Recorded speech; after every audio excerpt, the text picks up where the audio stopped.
We're going to be focusing on hypothesis tests and the vocabulary. So a hypothesis test is a claim. I want to know how honest is a company being with me. So if you see the words claim or test or hypothesis, we're doing a hypothesis test. So these are your trigger words.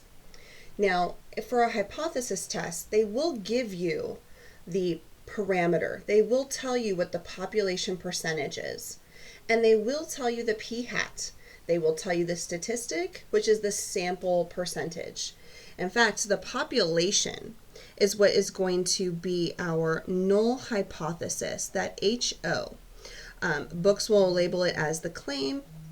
More formally, it's known as our null hypothesis.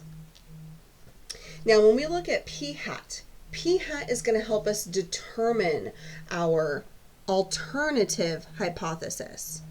And that alternative is usually either a less than sign or a more than sign, but sometimes they'll give you a not equal to. So if your p-hat is smaller than your population, you're going to be using that less than sign, and hopefully in the prompt they're telling you less than.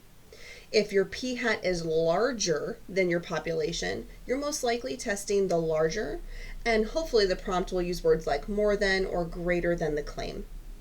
So the goal of a hypothesis test is to test p-hat against the p. We want to know, is the sample anything like what we expect the population to be, to know how extreme our sample is.